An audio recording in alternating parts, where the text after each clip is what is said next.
विचार भी रखें और आपको और भी बताएं कि कौन कौन शामिल हो रहे हैं।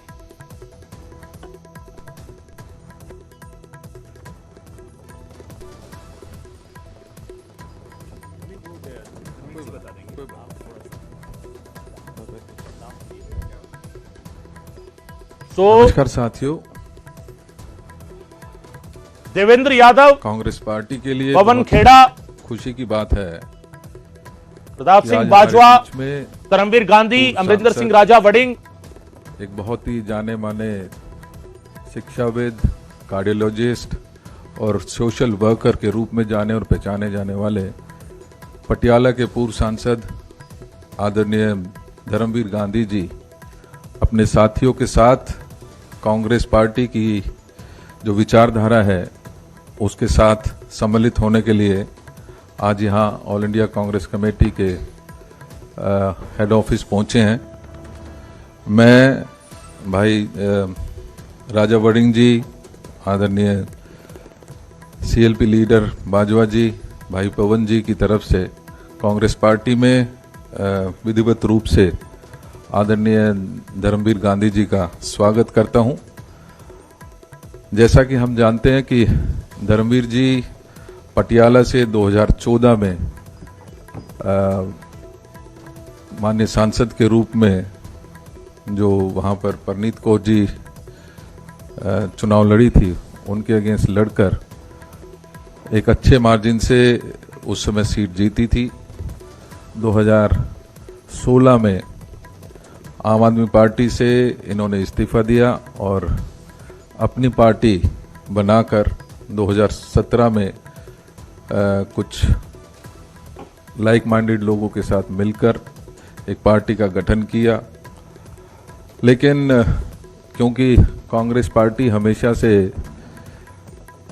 एक सोच के साथ जो सभी को साथ लेकर चलने की, एक सुचिता की राजनीति करने की हमेशा जो पक्षधर रही है, आज धर्मवीर गांधी जी उसी सुचिता के रास्ते पर अपने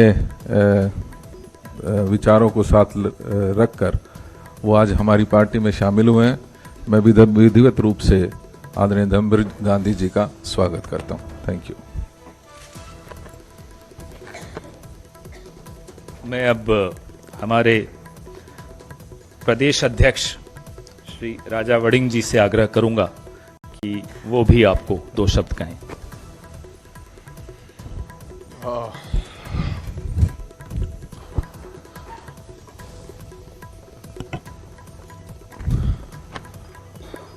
सबसे पहले तो मैं बहुत बहुत आभारी हूं कि गांधी जी ने आज फैसला किया है कि पार्टी से जुड़ने का, बल्कि पूरी पार्टी को कांग्रेस पार्टी में मर्ज करने का। मैं इस बात के लिए उनको बधाई देता हूं और धन्यवाद देना चाहता हूं।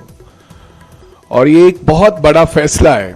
जिस प्रकार की देश के अंदर राजनीति चल रही है, रोजाना जिस प्रकार का लालच और जिस प्रकार के तौर तरीके अपनाए जा रहे हैं देश के अंदर, तमाम लोगों, कोई एक्स एमपी है, चाहे कोई एक्स एमएलए है, चाहे कोई चेयरमैन है, और जिस प्रकार की राजनीति का दबाव है आज देश में कि ताकतवर लोग और सरकारें जिस प्रकार से लोगों को डरा धमका कर और किस किस तरीके, नए नए तरीके अपनाकर अपनी तरफ लेके जा रही है, आपने देखा ही है। रोजाना कभी ईडी, कभी सीबीआई, कभी लोकल एजेंसीज। लेकिन उस दौर के अंदर, ठीक कहा पवन जी ने, जिनका नाम गांधी हो, मैं उनके बारे में ज्यादा कुछ नहीं कहना चाहता।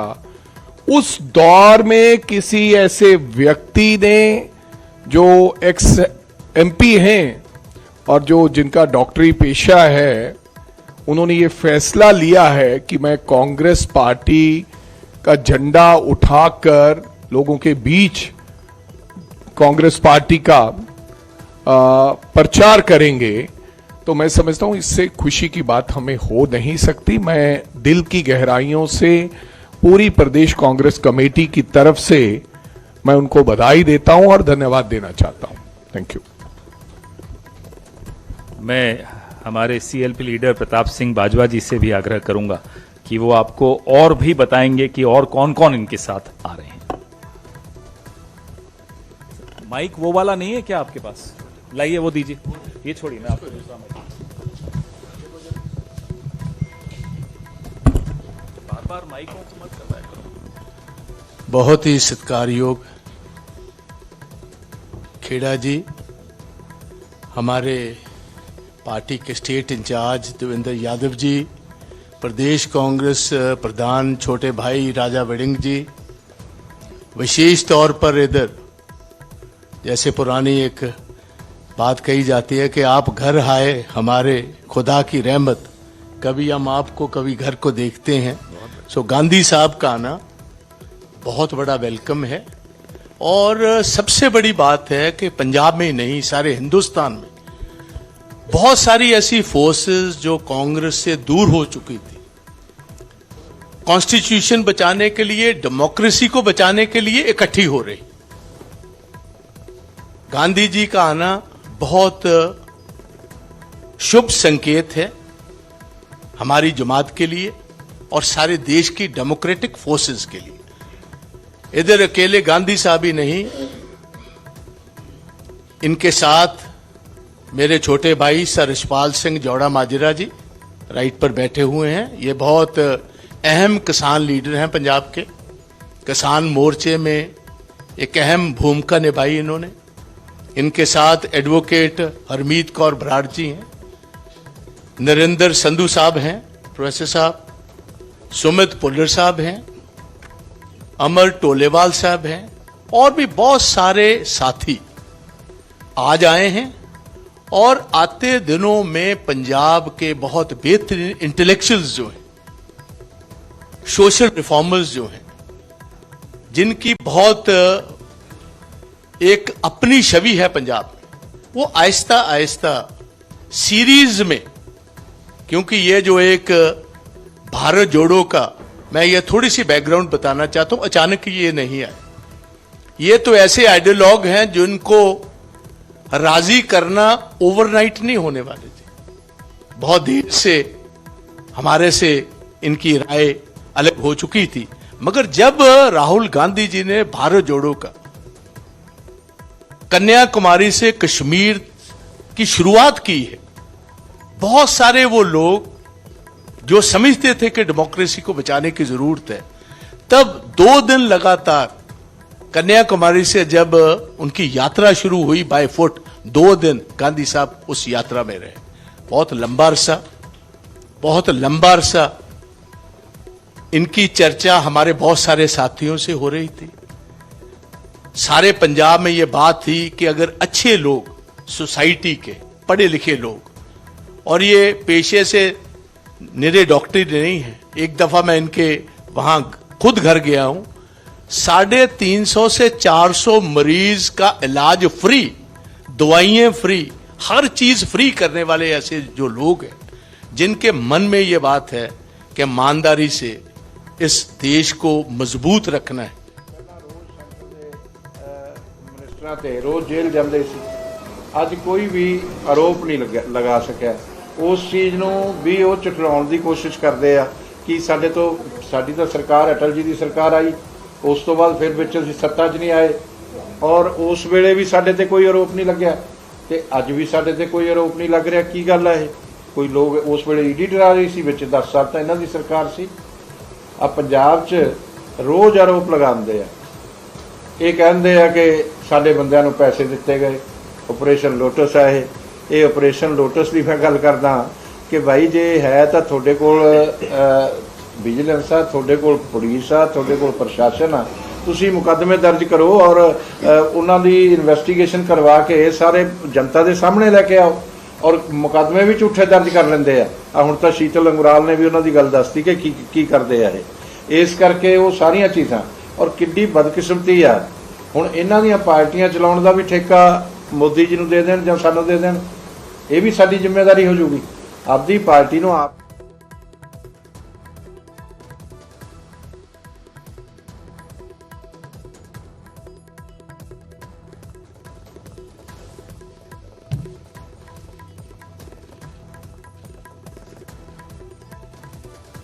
Thank you.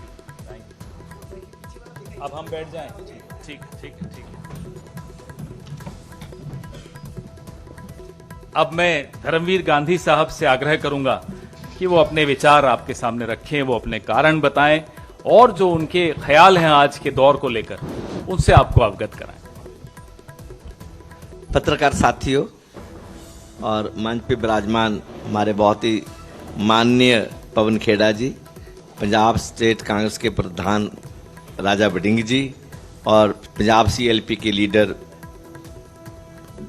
प्रताप सिंह बाजवा साहब और बहुत से और महानुभाव जो मेरे साथ पंजाब से आए हैं, जिनमें एडवोकेट्स हैं, प्रोफेसर्स हैं, रिटायर्ड प्रोफेसर्स हैं, इंटेलेक्चुअल्स हैं और सर मैं सबसे पहले बाजवा साहब और पंजाब के प्रभारी श्री देवेंद्र यादव जी, उन सब का धन्यवाद करता हूं कि उन्होंने आज हमें इस परिसर में आकर एक महान पार्टी को, एक ऐसी पार्टी जिसने देश के स्वतंत्रता संग्राम में बहुत भारी योगदान दिया और बाद में नए भारत के निर्माण में पंडित नेहरू जी की जो एक वैज्ञानिक विचारधारा थी, साइंटिफिक टेम्पर था, जो उन्होंने जो हर क्षेत्र में जो हिंदुस्तान को अपने पांव पे खड़ा किया, डेमोक्रेटिक इंस्टीट्यूशंस को बनाया, उनको मजबूत किया, आर्थिक प्रगति की और देश में एक नई ऊर्जा आज़ादी के बाद पैदा की। तो इस परिसर में आकर हम लोग बहुत संतुष्ट हैं, बहुत खुश हैं। जहाँ तक मेरा ताल्लुक है, मेरा नाम डॉक्टर धर्मवीर गांधी है। गांव से आए थे, जो गांव की संवेदनाएं थी वो साथ लेके आए थे, मेडिकल कॉलेज में आए, डॉक्टर बने। विद्यार्थी जीवन से मैं सक्रिय राजनीति में चला गया। मैं वामपंथी विचारधारा से प्रभावित हुआ और यहाँ तक कि एमरजेंसी जब मेरा फाइनल ईयर था तो उस वक्त मुझे जेल भी जाना पड़ा। तो जेल से छूटकर MBBS किया, फिर MD किया, फिर कार्डियोलॉजी में मैं असिस्टेंट प्रोफेसर के बतौर रिटायर हुआ गवर्नमेंट मेडिकल पटियाला से। जब कुछ अंदर आग होती है ना, तो जब भी समाज में हिलजुल होती है तो आपका जो दिल है, जो जिसके दिल में आग है, वो आग बाहर निकलती है, वो धधकती है वो। और जब 2011, 12, 13 में जो अन्ना आंदोलन चला तो मेरे को ऐसे लगा कि जब सारी दुनिया सड़कों पे है, हवा का एक नया ठंडा झोंका आया है, देश बदल रहा है, समाज बदलेंगे, देश बदलेंगे, नई राजनीति करेंगे, एक लोगों की बात करेंगे, इंट्रा पार्टी डेमोक्रेसी होगी, स्वराज होगा और एक नई राजनीति शुरू होगी, पारदर्शी राजनीति का युग आया है। तो मैं अपना क्लिनिक बंद करके I just joined the party, आम आदमी पार्टी।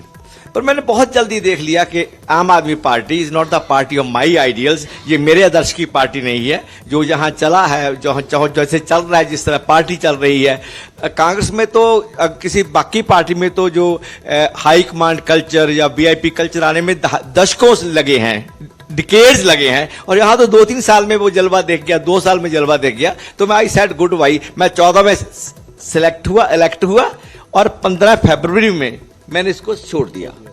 उसके बाद मैं अलग अलग प्लेटफॉर्म में एक्टिव रहा, अपना डॉक्टर के तौर पर भी और सामाजिक कार्यकर्ता के तौर पर भी। आज जब राहुल जी ने ये भारत जोड़ो यात्रा शुरू की, तो क्योंकि मैं खुद राजनीतिक तौर पर मेरे में भी हलचल चल रही थी, उथल पुथल चल रही थी, तो मैंने देखा कि आज ये साधारण समय नहीं है, ये असाधारण समय है। They are not ordinary times, they are extraordinary times. और इस समय जिस आदमी के दिल में जमहूरियत धधकती है, सेकुलरिज्म है, संविधान के प्रति आदर है, इंडियन कॉन्स्टिट्यूशन की इथोस है, उसके लिए उसके मन में उसके साथ रहना चाहता है। और जो संस्थाएं हैं, लोकतांत्रिक संस्थाएं हैं, उनकी जो आज़ादी है उसको बरकरार रख देखना चाहता है और देश में सामाजिक न्याय की बात वो देखना चाहता है।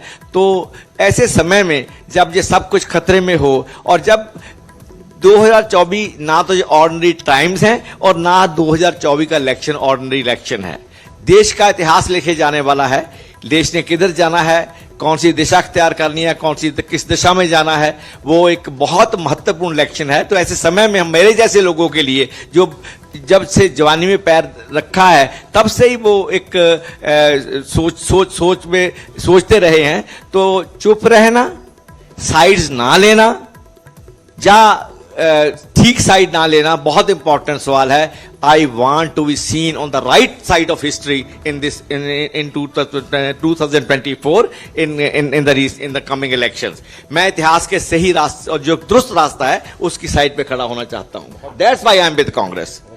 That's why I am with Congress. और जो देश की हालत है तो उसमें आप सब जानते हैं किस तरह जो धार्मिक ध्रुवीकरण है उसका जो बोलबाला है, जैसे देश को बांटा जा रहा है, नफरत का माहौल पैदा किया जा रहा है, जिसमें दो स्लोगन जो जिसने सबसे मुझे प्रभावित किया वो था कि नफरत के बाजार में मोहब्बत की दुकान, और दूसरा था डरो मत, जो देश में दहशत का डर का एक वातावरण पैदा किया था इस पर मौजूदा पॉलिटिकल डिस्पेंसेशन ने, मौजूदा निजाम ने. जो देश सहमा हुआ देश था, सहमा हुआ विपक्ष था, आम लोग सहमे हुए थे, उसको जो नारा दिया डरो मत, इट इफेक्टेड मी रियली. और सच में लोगों ने डरना बंद कर दिया मौजूदा सत्ता से. तो ये दो तीन बातें थी. तो व्हेन जब राहुल जी ने जब कॉल दिया, I reach Kanyakumari, stayed there for 2 days. फिर मैंने पंजाब में ज्वाइन किया, देन मैं जम्मू कश्मीर में, वहां 3 दिन रहा मैं कश्मीर में. I from start to end I was emotionally physically associated with Bharat Jodo Yatra and then Bharat Jodo Nyay Yatra again in different forms. So ये सारा कुछ एक थोड़ा प्रसंग है. तो देखो, एक तो मैंने पहले बोला है कि जो रिलीजियस पोलराइजेशन है, जो समाज को बांटने वाली है, देश को तोड़ने वाली है, that has to be fought. और मैं कहता हूं कि this is a war which has to be fought and I am going to fight this war. Election no election, MP no MP, ticket no ticket, that's not the question at all. It was never from my childhood till date. ना ये आम आदमी party join करने के समय था और ना ये आज है. I want to make it clear to media people and to the Congress party also. Congress does not need me. I need Congress because I have something inside me which is burning every time कि देश किधर जा रहा है. मैं जब पैदा हुआ था, मैं किस हवा में पैदा हुआ था, और आज जो हवा है वो कैसी हवा देश में चल रही है. This is what Gandhi is. This is what Dharmveer is.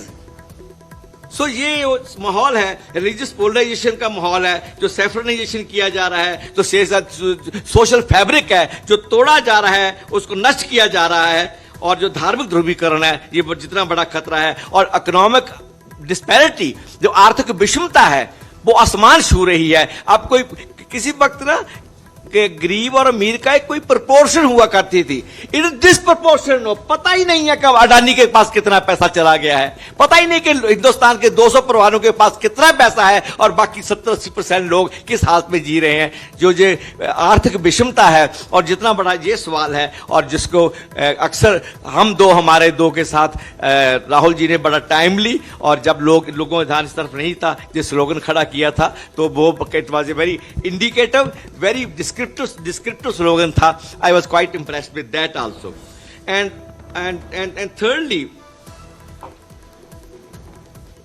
complete sell out of the national assets, जो लोगों की संपदा है, जिसमें मेरे बाप का हिस्सा है रेलवे में, मेरे पिताजी टीचर थे, हमारा हिस्सा है, मेरा हिस्सा है देश की संपदा में. उस संपदा को जिस तरह कौड़ियों के भाव बेचा जा रहा है कॉर्पोरेट सेक्टर को, दैट्स टोटली अनएक्सेप्टेबल.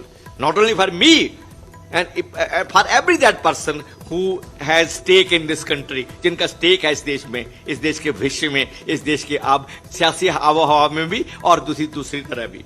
तो और ये पॉलिटिकल जो सेल आउट है, और वो एक मेरे लिए बड़ा मुद्दा है. और राजनीतिक तानाशाही, जो एक तानाशाही की जो देश में पैदा कर दिया है, जिसको राहुल जी ने डरो मत से उसको चैलेंज किया है, उसको डायरेक्शन दिया है, और जो देश का जो नैरेटिव है, पॉलिटिकल नैरेटिव है, भारत जोड़ो यात्रा के दौरान जो बदला है, और भारत जोड़ो न्याय यात्रा से उसको और पहले वो एक नैरेटिव बना, फिर उसको उसकी इकोनॉमिक जो एजेंडा है, जो इंसाफ की बात आई उसमें. तो ये सभी दोनों मिलकर भारत जोड़ो यात्रा पार्ट 1 एंड पार्ट 2 दोनों का एक ऐतिहासिक एक योगदान है देश के जो आज की मौजूदा हालत है उसके बदलने में. और इंडिया अलायंस को जो आवाज मिली है, जो आवाज दी गई है, और जो साहस किया है विपक्ष ने, अलग अलग विपक्ष ने, अनेकों बातों के बावजूद, उसमें बहुत बड़ा योगदान जो राहुल गांधी जी ने खड़े होकर चट्टान